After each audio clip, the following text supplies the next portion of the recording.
आज की जो भौतिक विज्ञान की क्लास है वो हम शुरू करते हैं। बच्चों, आज हम पढ़ेंगे सरल आवर्त गति के उदाहरण। सरल आवर्त गति के उदाहरणों में जो सबसे पहला उदाहरण हम पढ़ेंगे वो है स्प्रिंग यानी क्षैतिज स्प्रिंग से जुड़े द्रव्यमान की सरल आवर्त गति।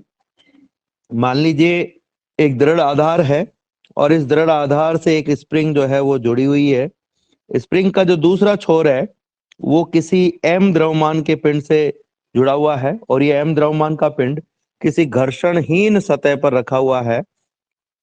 जब इस स्प्रिंग से जुड़े हुए पिंड को माध्य अवस्था से दाईं ओर विस्थापित करके, राइट साइड में विस्थापित करके स्प्रिंग की लंबाई में वृद्धि की जाती है, तो स्प्रिंग द्वारा इस m द्रव्यमान के पिंड पर फिर से एक बल अपनी प्रारंभिक अवस्था में आने के लिए जो लंबाई में वृद्धि हुई है उसके विपरीत दिशा में यानी विस्थापन के विपरीत दिशा में आरोपित किया जाता है।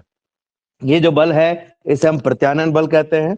ठीक इसी प्रकार से जब किसी स्प्रिंग को संपीड़ित किया जाता है, जैसे कि तीसरे चित्र में आप देख रहे हो, तब भी स्प्रिंग द्वारा इस संपीड़न के विपरीत दिशा में यानी माध्य स्थिति की दिशा में एक बल आरोपित किया जाता है, जिस बल को हम प्रत्यानयन बल कहते हैं। ये हम पहले भी पढ़ चुके हैं। ये जो प्रत्यानयन बल है जो कि m द्रव्यमान के पिंड पर लग रहा है, अगर हम m द्रव्यमान के पिंड पर लगने वाले बलों की बात करें तो यहाँ पर एक बल नीचे की ओर mg कार्य कर रहा है, इसके बाद दूसरा बल संपर्क सतह के लंबवत ऊपर की ओर अभिलंब प्रतिक्रिया बल कार्य कर रहा है n, और जो तीसरा बल है जब स्प्रिंग की लंबाई का विस्तार किया जाता है यानी कि लंबाई में वृद्धि की जाती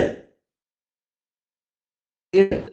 मोबाइल स्क्रीन पर दिखाई दे रहे चित्र के अनुसार अगर हम देखें तो जब लंबाई में विस्तार होगा तो जो m द्रव्यमान का पिंड है वो राइट साइड में चला जाएगा। m द्रव्यमान का पिंड कहाँ चला जाएगा बच्चों? राइट साइड में चला जाएगा। और ये जो बल है वो लेफ्ट साइड में कार्य करेगा। सबके आवाज कट रही है क्या? अरे आवाज सुनाई दे रही है क्या? कट रही है, कट गई आवाज कट रही है सर। अब भी सही नहीं आ रही आवाज? कट रही है। मेरे तो आ रही है। आ जाएगी बेटा, अब आ जाएगी बेटा थोड़ी देर में। ये कभी कभी इसमें ऐसा होता है नेटवर्क की वजह से। चलो वापस से अपनी बात पर हम आते हैं। तो जब इसकी लंबाई में विस्तार किया जाता है तो जो लंबाई में विस्तार है वो हम सब जानते हैं। अगर चित्र के अकॉर्डिंग देखें, हेलो हेलो, आवाज आ रही है मेरी? हेलो सर आ रही है।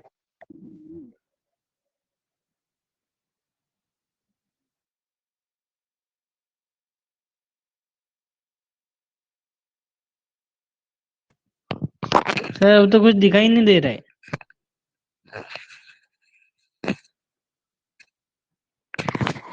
और आपकी आवाज भी नहीं आ रहा। हेलो हेलो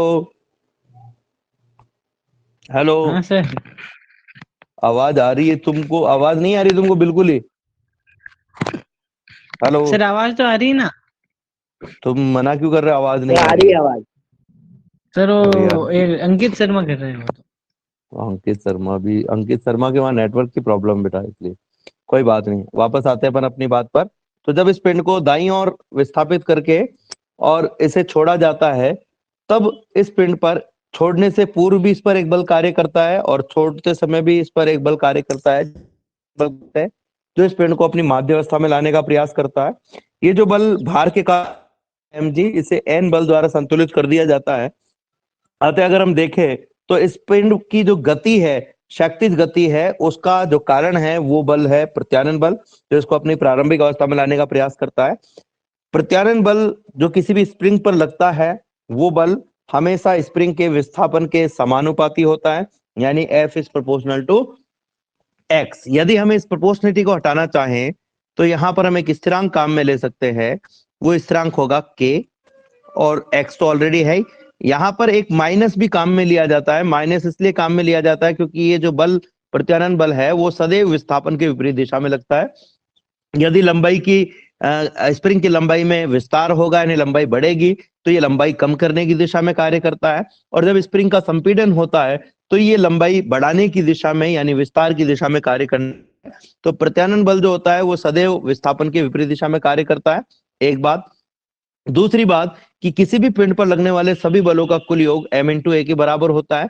अतः स्प्रिंग के साथ जुड़े हुए द्रव्यमान पर लगने वाला बल भी m इंटू ए के बराबर होगा, परंतु इस पर लगने वाला तो केवल एक ही बल है, माइनस का kx, यानी ये ही m इंटू ए के बराबर होना चाहिए। m इंटू ए, मैं फिर से दोहरा रहा हूं, कई बार दोहरा चुका हूं, अलग से कोई बल नहीं होता है, ये बल किसी भी पिंड पर लगने वाले सभी बलों के कुल योग को कहा जाता है। यानी किसी पिंड पर जितने भी बल लगेंगे उनका जो भी योग होगा टोटल वो m इंटू ए के बराबर आएगा। क्योंकि m द्रव्यमान के पिंड पर 3 बल कार्य कर रहे हैं, जिसमें से 2 बल एक दूसरे को संतुलित कर चुके हैं। एक अभिलंब प्रतिक्रिया बल गुरुत्वाकर्षण बल को यानी भार के कारण बल mg को संतुलित कर चुका है। बचा हुआ बल हमारे प्रत्यानयन बल है, यानी कि प्रत्यानयन बल जो है वही बल m इंटू ए के बराबर होगा। इस m को इधर ले जाएं तो हमारे पास में आ जाएगा a बराबर माइनस का k बटा m इंटू f। ठीक है, ये समीकरण हम पहले भी निकाल चुके हैं, हम दोबारा निकाल रहे हैं। अगर हम यहाँ a की बात करें तो जो a है वो हम सब जानते हैं dv बाई dt के बराबर होता है, तो dv बाई dt बराबर हो जाएगा माइनस का k बटा m इंटू एक्स। अगर मैं यहाँ v की बात करूं तो हम सब जानते हैं कि जो v का मान है, वेग का मान, वो dx बाई dt के बराबर होता है। तो हम यहाँ पर v की जगह dx बाई dt रख देते हैं, लेफ्ट साइड में, right side as it is रहेगा, k बटा m इंटू एक्स ये हमारे पास में है। अगर मैं इसे सॉल्व करूं आगे तो आप देखेंगे कि हमारे पास में यहाँ पर आ जाएगा D square X by D T square बराबर माइनस का k बटा m इंटू एक्स। ठीक है, अगर हम सरल आवर्त गति की बात करें तो सरल आवर्त गति का जो समीकरण होता है वो होता है D square X by D T square बराबर माइनस का ओमेगा स्क्वायर इंटू एक्स। ये सरल आवर्त गति का अवकलन समीकरण कहलाता है। देखिए, सरल आवर्त गति के 2 समीकरण हैं।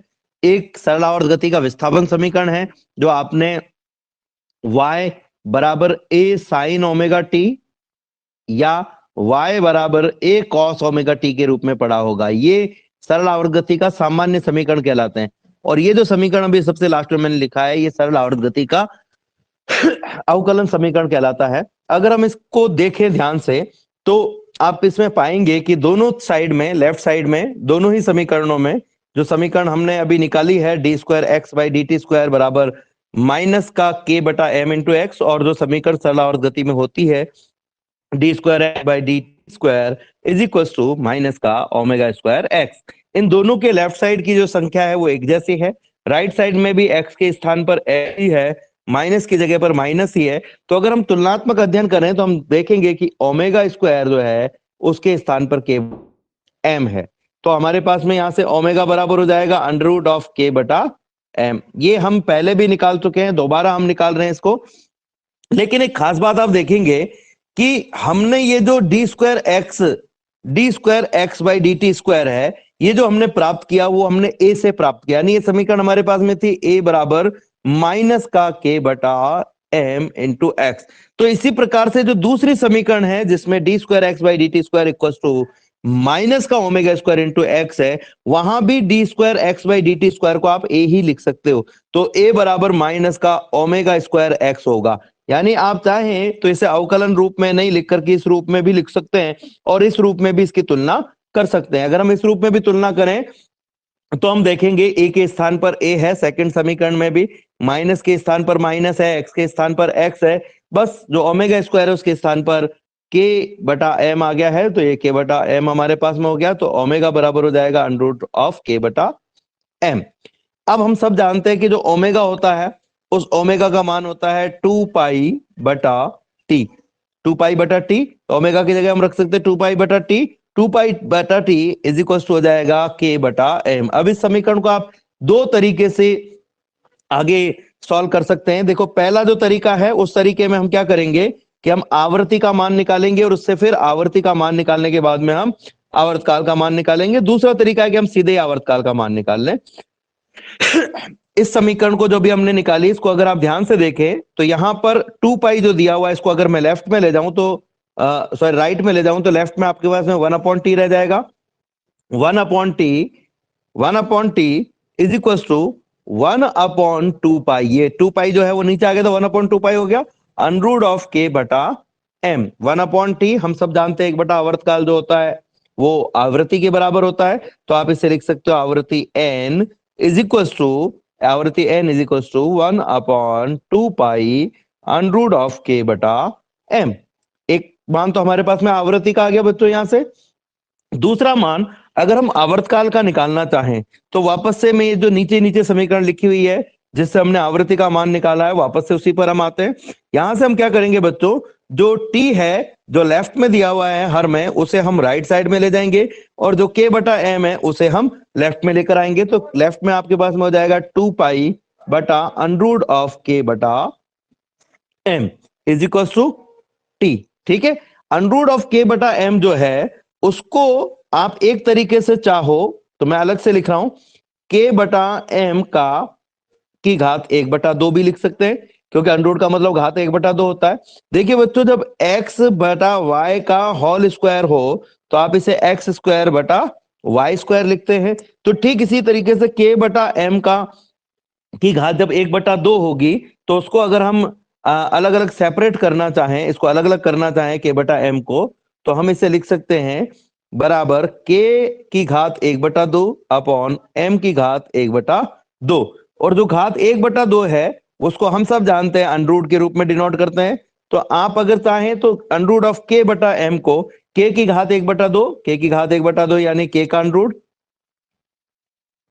और जो m की घात 1/2 है उसे हम लिख सकते हैं m का अंडर, यानी कि अंडर ऑफ k बटा m को अंडर ऑफ k बटा अंडर ऑफ m लिखा जा सकता है, यानी इस अंडर को सेपरेट किया जा सकता है। तो अगर इस हिसाब से हम देखें तो हमारे पास में है 2 pi upon under of k बटा m, इसको अपन लिख सकते हैं अंडर ऑफ k बटा under of m is equal to t।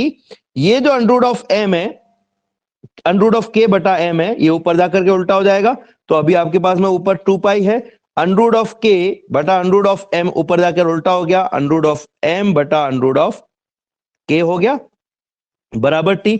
जिस प्रकार से हमने k बटा m के अंडर को सेपरेट करके अंडर ऑफ k बटा अंडर ऑफ m लिखा, ठीक इसी प्रकार से ये जो सेपरेट अंडर ऑफ m बटा अंडर ऑफ k है, इसको अगर हम वापस से मिलाना चाहें तो आपके पास में समीकरण कुछ इस प्रकार से आ जाएगा, 2 pi into under root of m बटा k is equal to t। एक तरीके से मैं ये भी कह सकता हूं कि जो आपके पास में हर में अंडर ऑफ k, हर में अंडर ऑफ k बटा m था, वो ऊपर जाकर के उल्टा हो गया है, यानी कि m बटा k हो गया है। तो ये इस तरीके से हम आवर्तकाल का मान भी ज्ञात कर सकते हैं। और हमने इसके साथ साथ में ओमेगा का मान तो ज्ञात किया ही है। ये जो ओमेगा का मान है इसको हम कहते हैं कोणीय आवृत्ति। तो 3 चीजें हमने ज्ञात कर ली यहाँ पर, आवर्तकाल, कोणीय आवृत्ति और आवृत्ति। एक बार फिर से देख लेते हैं कि स्प्रिंग पर लगने वाला प्रत्यानयन बल F बराबर माइनस का kx होगा। किसी भी पिंड पर जो m द्रव्यमान का होता है उस पर लगने वाले सभी बलों का कुल योग m इंटू a के बराबर होता है। चूंकि स्प्रिंग पर एक ही बल लग रहा है, यानी ये खुद बल अकेला ही m इंटू a के बराबर होना चाहिए। a बराबर हो जाएगा माइनस का k बटा m इंटू एक्स। तो a बराबर, एक समीकरण और होता है, a बराबर माइनस का ओमेगा स्क्वायर x। वो मैंने अभी आपको बताया था किस प्रकार से निकाल सकते हैं। जो एक समीकरण हमारे पास में a बराबर माइनस का k बटा m और a इंटू एक्स, और एक समीकरण a बराबर माइनस का ओमेगा स्क्वायर x। दोनों की तुलना करें तो हम देखेंगे, एक तो हमें ये पता चल रहा है कि जो a का मान है वो x के प्रोपोर्शनल है, यानी त्वरण का मान x के प्रोपोर्शनल है। और दूसरा हमें पता चल रहा है कि जो ओमेगा स्क्वायर का मान है वो k बटा m के बराबर है, यानी ओमेगा का मान k बटा m के अंडर ऑफ k बटा m के बराबर होगा। हम सब जानते हैं कि जो ओमेगा है, उस ओमेगा का जो मान होता है वो होता है omega is equal to 2 pi बटा टी। तो टी बराबर हो जाएगा 2 पाई बाई ओमेगा। तो आप देख सकते हैं टी बराबर 2 पाई बाई ओमेगा, यहां पर 2 पाई और ओमेगा का मान रखे तो अंडर ऑफ k बटा m है, ऊपर ले जाएंगे तो अंडर ऑफ m बटा k आ जाएगा। ठीक है, इसी प्रकार से अगर हम आवृत्ति का मान निकालना चाहें तो आवृत्ति जो होती है वो आवर्तकाल का व्युत्क्रम होता है। तो जो भी आवर्तकाल का मान हमने निकाला है उसका व्युत्क्रम कर दीजिए, आपके पास में आवृत्ति आ जाएगी 1/2 under of k by m। और कोणीय आवृत्ति तो हम ऑलरेडी निकाल चुके हैं। दूसरी स्थिति हमारे पास में है कि यही स्प्रिंग जो है वो क्षैतिज दीवार पर नहीं लगी होकर के, अभी तो हमने क्या देखा, कि ये क्षैतिज दीवार पर एक हिस्सा इसका लगा हुआ है और दूसरा हिस्सा जो है वो किसी एम द्रव्यमान के गुटके से जुड़ा हुआ है और जमीन पर रखा हुआ है। अब अगर मान लीजिए कि ये जो स्प्रिंग है ये किसी छत से लटकी हुई है, किसी ऊपरी क्षेत्र से लटकी हुई है और इस पर कोई एम द्रव्यमान का पिंड रखा हुआ है। अगर हम इसे एम द्रव्यमान के पिंड को नीचे की ओर विस्थापित करें, नीचे की ओर इसको विस्थापित करें, तो यहां पर जो विस्थापन है वो दो कारणों से होगा। देखो पिछले वाले में और इसमें डिफरेंस क्या है। पिछले वाले में हमने देखा कि जो एम द्रव्यमान का पिंड है जब वो सतह पर रखा होता है तो उस पर एक बल अभिल एन ऊपर की ओर कार्य करता है और दूसरा बल एम जी नीचे की ओर कार्य करता है। एन को एम जी संतुलित कर देता है, यानी केवल प्रत्यानयन बल जो है वो ही इस स्प्रिंग के त्वरण के लिए बाध्यकारी होता है। लेकिन जब स्प्रिंग किसी छत की दीवार से लटकी हुई है और इस पर कोई एम द्रव्यमान का पिंड लगा हुआ है, तो पहला तो इस एम द्रव्यमान के पिंड पर नीचे की ओर एक बल कार्य करेगा एम जी, जिसके कारण ये स्प्रिंग की लंबाई में थोड़ा सा विस्तार होगा, जैसे कि आप सेकंड चित्र में देख सकते हैं।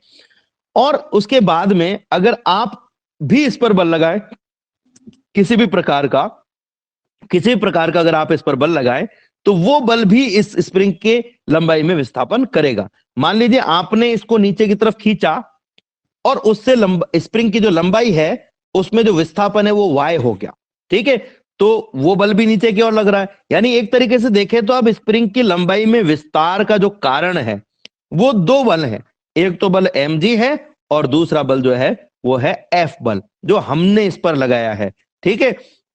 संतुलन की अवस्था में क्या होगा कि हम जो बल लगा रहे हैं, संतुलन की अवस्था में हम जो बल लगा रहे हैं F बल, वो बल mg बल के कारण ही लगेगा। जैसे उदाहरण के तौर पर देखिए ये एक स्प्रिंग है, ठीक है, ये एक स्प्रिंग है। अब देखिए इस स्प्रिंग पर जब m द्रव्यमान का पिंड लटका हुआ है तो ये m द्रव्यमान के पिंड पर एक बल नीचे की और mg कार्य करेगा इसके भार के कारण, और इस भार की वजह से स्प्रिंग की लंबाई में क्या हो जाएगी, वृद्धि हो जाएगी। अब देखो स्प्रिंग की लंबाई में वृद्धि होगी तो स्प्रिंग का एक खास बात होती है कि जब भी स्प्रिंग की लंबाई में वृद्धि होती है तो इस पर एक प्रत्यानयन बल कार्य करने लगता है।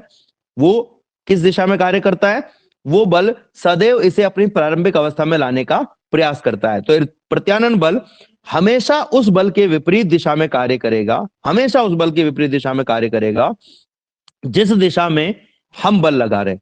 तो अगर ऐसा नहीं होता तो क्या होता, ऐसा नहीं होता तो क्या होता, इमेजिन करो, एक मिनट के लिए इमेजिन करो, आपके पास में एक धागा है ना, एक धागा है और उस धागे से आपने स्प्रिंग नुमा कोई चीज बना दी और उस पर एक एम द्रव्यमान का पिंड बांध दिया और इस धागे का एक सिरा जो है आपने छत से लटका दिया और ये जो आप एम द्रव्यमान की वस्तु है वो अभी आपके हाथ में रखी हुई है।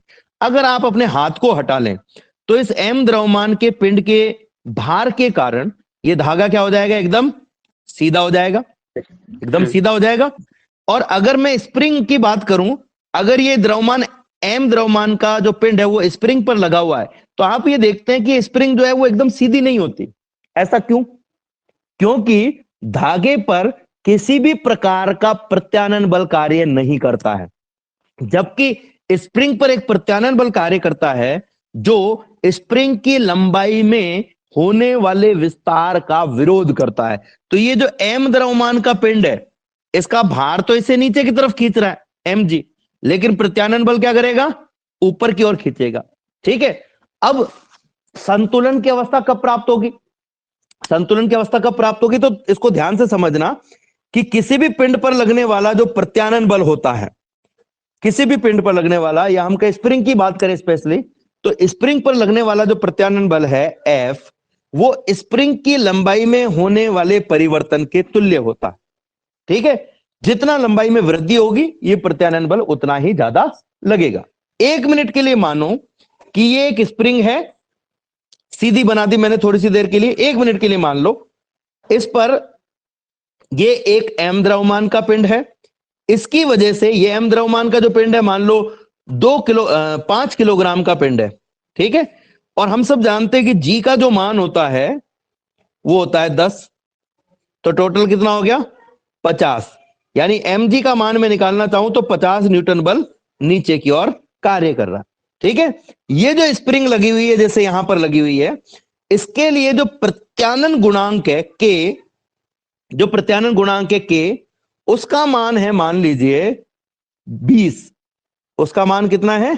20 न्यूटन प्रति सेंटीमीटर। कितना है? 20 न्यूटन प्रति सेंटीमीटर। अब अगर मैं ये कहूं कि ये जो भार है, ध्यान से समझना मेरी बात को, बहुत इंपॉर्टेंट बात मैं बता रहा हूं यहां पर, आपको समझ में आ जाएगा क्या होने वाला है। इस भार की वजह से जब तक स्प्रिंग नीचे नहीं खींचेगी तब तक प्रत्यानन बल कार्य नहीं करेगा, क्योंकि प्रत्यानन बल कब कार्य करता है? जब स्प्रिंग की लंबाई में वृद्धि होती है। ठीक है, ये प्रत्यानन बल है जिसका मान कितना होता है? के इंटू विस्थापन को अगर मैं एल मान लू, थोड़ी सी देर के लिए एल मान लो, तो विस्थापन एल के गुणा के बराबर होता है। अब के का मान हमने कितना माना है? के का मान हमने माना है 20 न्यूटन पर सेंटीमीटर। ठीक है, ये किस ओर लग रहा है? एफ बल ऊपर की ओर लग रहा है। अब जब ये जो द्रव्यमान आपने लटकाया है, इस द्रव्यमान की वजह से क्या होगा बच्चों? स्प्रिंग की लंबाई में वृद्धि होगी। अब ऐसा तो है नहीं कि जैसे द्रव्यमान लटकाया तुरंत से स्प्रिंग जो है वो लंबी होकर के बहुत बड़ी होगी। धीरे धीरे का मतलब, अगर इसकी लंबाई में वृद्धि 1 सेंटीमीटर भी होगी तो पहले 0.1 सेंटीमीटर हुई होगी, फिर 0.2 पे गई होगी, फिर 0.3, 0.4, 0.5। तो इस भार के कारण, ये जो भार है, इस भार के कारण मान लीजिए इस स्प्रिंग की लंबाई में 1 सेंटीमीटर की वृद्धि हुई है। 1 मिनट के लिए मान लो अभी, और अभी वृद्धि रुकी नहीं है, अभी वृद्धि रुकी नहीं है। अपन उस स्टेप की बात कर रहे हैं जब स्प्रिंग की लंबाई में 1 सेंटीमीटर की वृद्धि हो चुकी है अभी तक इस भार की वजह से। तो मैं यहां पर एक्स का मान जो हम रखते हैं या एल का मान जो हम रखते हैं वो 1 सेंटीमीटर रख देता हूं। 1 सेंटीमीटर को अगर आप गुणा करोगे,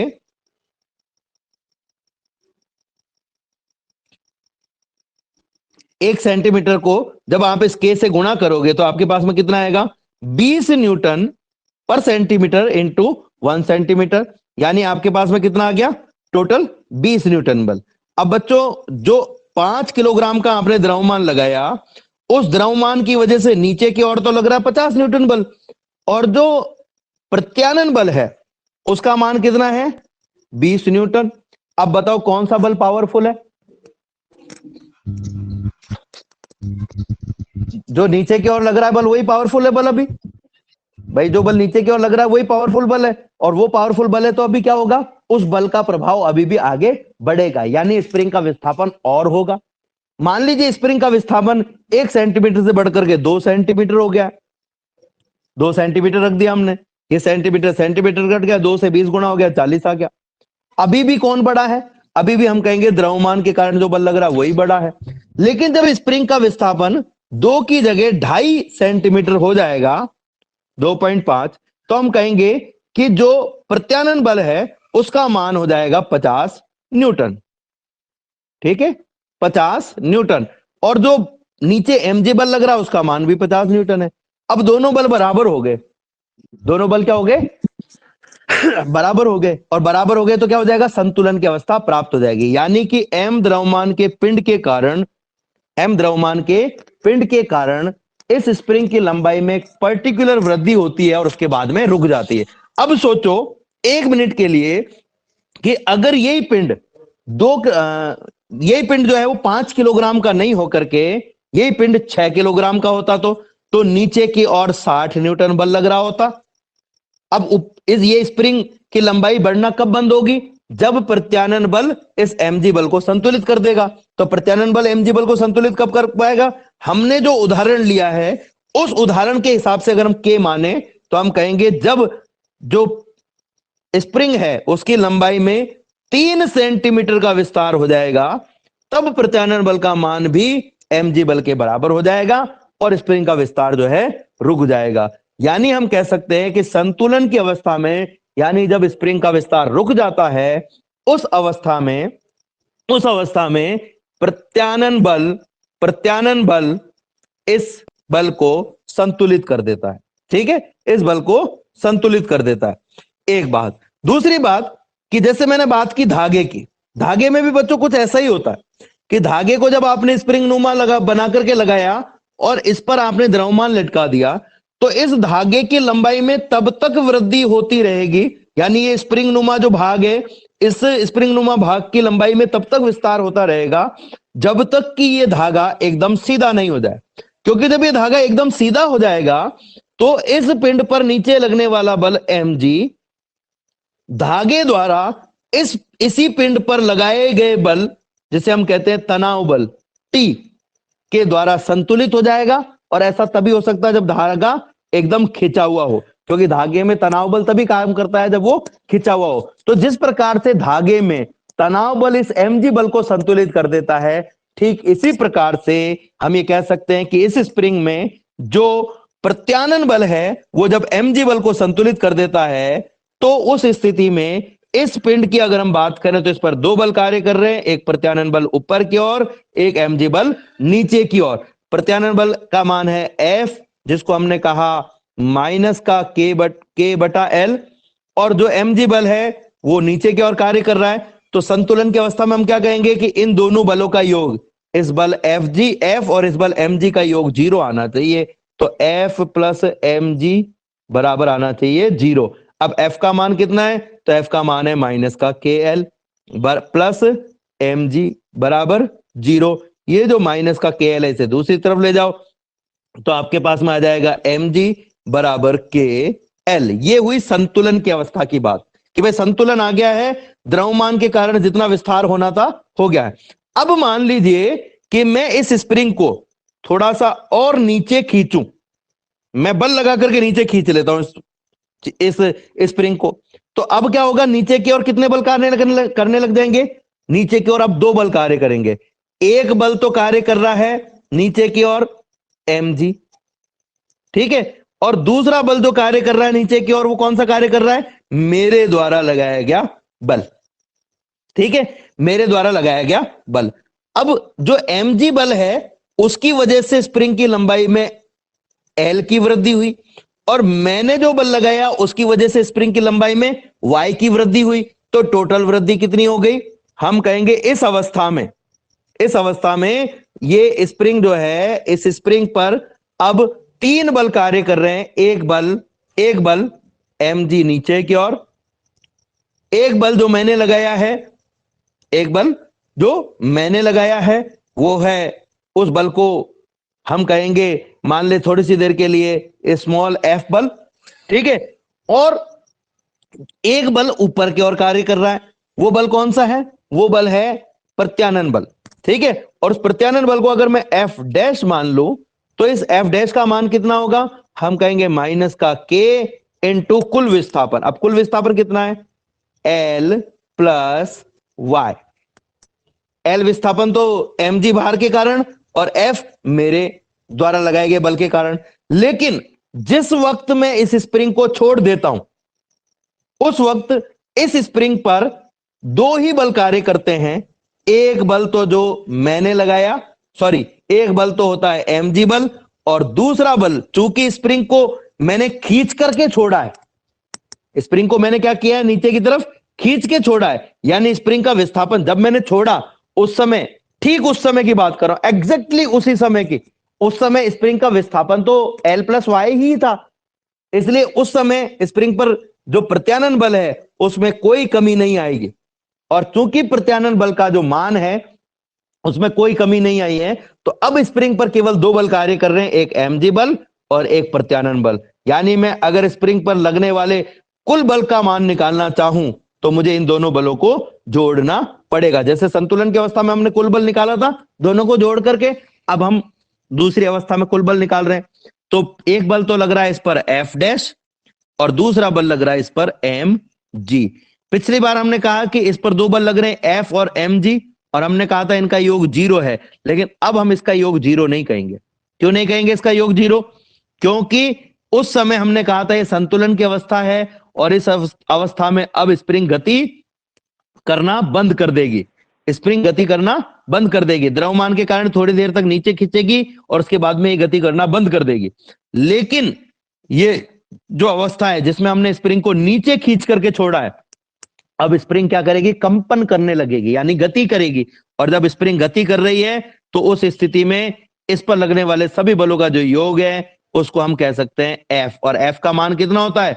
m इंटू ए के बराबर होता है। अब सबसे पहले तो मैं इस f डैश का मान रख देता हूं, तो f डैश का मान कितना है, माइनस का k l प्लस वाई और प्लस एम जी, ठीक है, प्लस एम जी, ये हमारे पास में आ गया।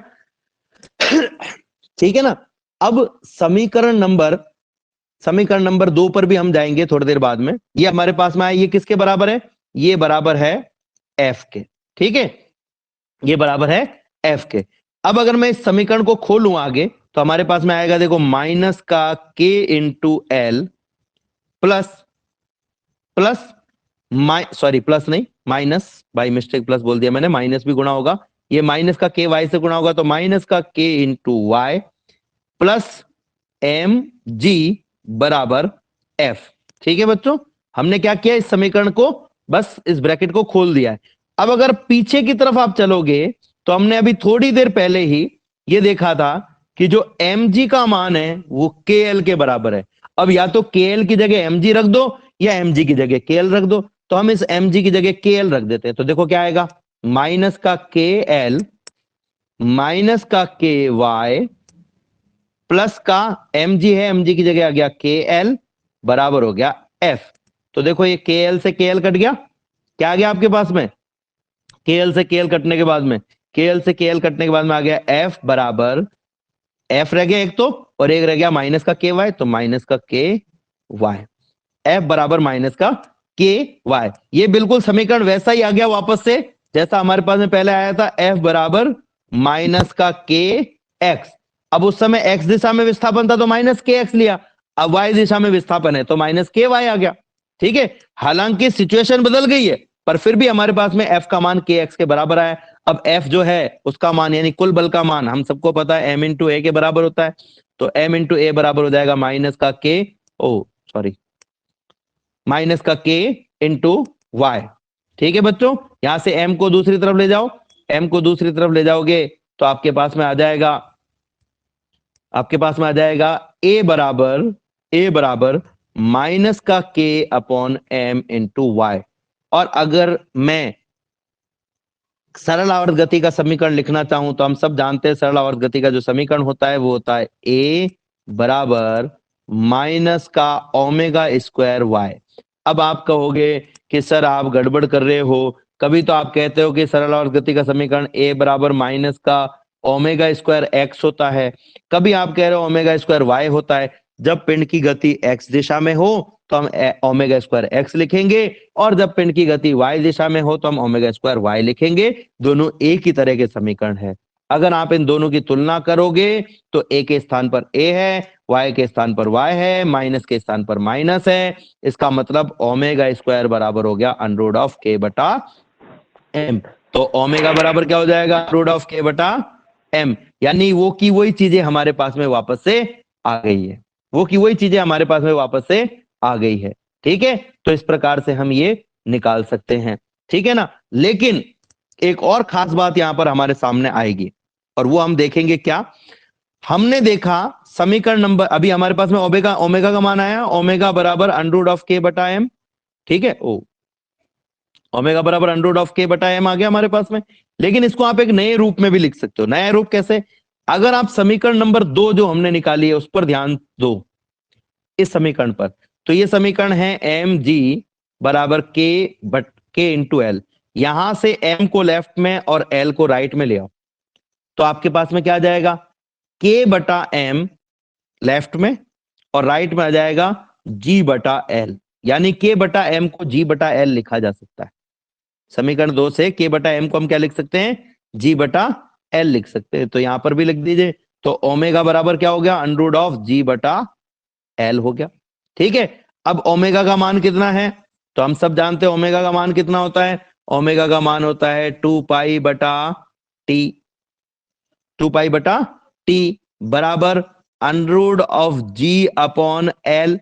यहां से 2 पाई को नीचे ले जाओ तो हो जाएगा 1 बाई टी बराबर 1 upon 2 pi under of G बटा एल। और 1 अपॉन टी बराबर क्या होता है बच्चों, आवृत्ति एन, 1 अपॉन टी बराबर आवृत्ति एन, तो आवृत्ति एन बराबर हो जाएगा 1 upon 2 pi under root of G बटा L, under root of G बटा एल। ठीक है, अब यहां से अगर मैं आवर्तकाल निकालना चाहूं तो आवर्तकाल निकालेंगे तो आ जाएगा, उल्टा कर दो इसका, टी बराबर हो जाएगा 2 pi under root of L upon G. तो दोनों में डिफरेंस क्या गया, वहां के बटा एम आ रहा था, या एल बटा जी आ गया। एक बार फिर से अपन इसको क्लियर कर लेते हैं, फिर से समझ लेते हैं। देखिए, ये प्रारंभिक अवस्था है स्प्रिंग की, कोई मान लीजिए कोई स्प्रिंग है जिसका स्प्रिंग नियतांक जो है वो है के। अगर इस पर हम एम द्रव्यमान का पिंड लटकाएं तो उस एम द्रव्यमान के पिंड के कारण नीचे की ओर एक बल mg कार्य करने लगता है, जिससे स्प्रिंग की लंबाई में पहले विस्तार होता है और एक निश्चित लंबाई तक विस्तार होकर के स्प्रिंग जो है वो रुक जाती है। मान लीजिए कि एल लंबाई तक इसका विस्तार होता है। इस अवस्था में स्प्रिंग संतुलन की अवस्था में है, तो स्प्रिंग पर दो बल कार्य करेंगे। एक बल प्रत्यानयन बल ऊपर की ओर, जैसे किसी धागे में तनाव बल ऊपर की ओर कार्य करता है, जिसका मान F बराबर माइनस का K इंटू एल होगा। और दूसरा बल जो है वो बल है mg बल नीचे की ओर। तो हम कहेंगे कि संतुलन की अवस्था में इन दोनों बलों का योग 0 आना चाहिए, यानी F प्लस mg बराबर 0।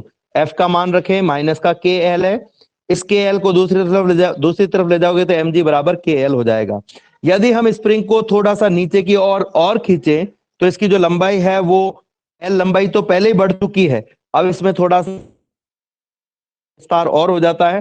तो जो हुक के नियम अनुसार इस पर जो बल कार्य कर रहा है प्रत्यानयन बल, उसका जो मान है वो F से बढ़कर के F डैश बराबर हो जाता है माइनस का K L प्लस Y। और नीचे की ओर दो बल कार्य करते हैं, एक mg और एक हमारे द्वारा। लेकिन जैसे ही हमने नया बल हम हटा लेते हैं, यानी स्प्रिंग को छोड़ते हैं, तो उस समय स्प्रिंग पर केवल दो बल कार्य करते हैं, बल ऊपर की ओर प्रत्यानयन बल जिसका मान F डैश बराबर K L प्लस Y है, और दूसरा बल mg नीचे की ओर। और इन बलों के प्रभाव में चूंकि स्प्रिंग गतिशील है, यानी इन सभी बलों का कुल योग m इंटू ए के बराबर होना चाहिए। यानी मैं कहूंगा कुल बल F बराबर हो जाना चाहिए F dash plus m g, जहां पर F का मान m इंटू ए है, जो हम आगे काम में ले सकते हैं। तो देखो F बराबर F dash plus m g. अब F डैश का मान कितना है, माइनस का K L प्लस Y है, ये हम देख चुके हैं। और अगर इसे आप सेपरेट करोगे तो माइनस का K L माइनस का K Y आ जाएगा। ठीक है, तो ये F डैश का मान है। और mg तो हमारे पास में ऑलरेडी है ही, इसमें प्लस mg, तो यहाँ पे भी प्लस mg। ठीक है, तो इस तरीके से हम जो है लेफ्ट साइड में टोटल बलों का मान निकाल सकते हैं। ये सॉरी, राइट साइड में टोटल बलों का मान F dash plus mg minus का KL KY प्लस mg।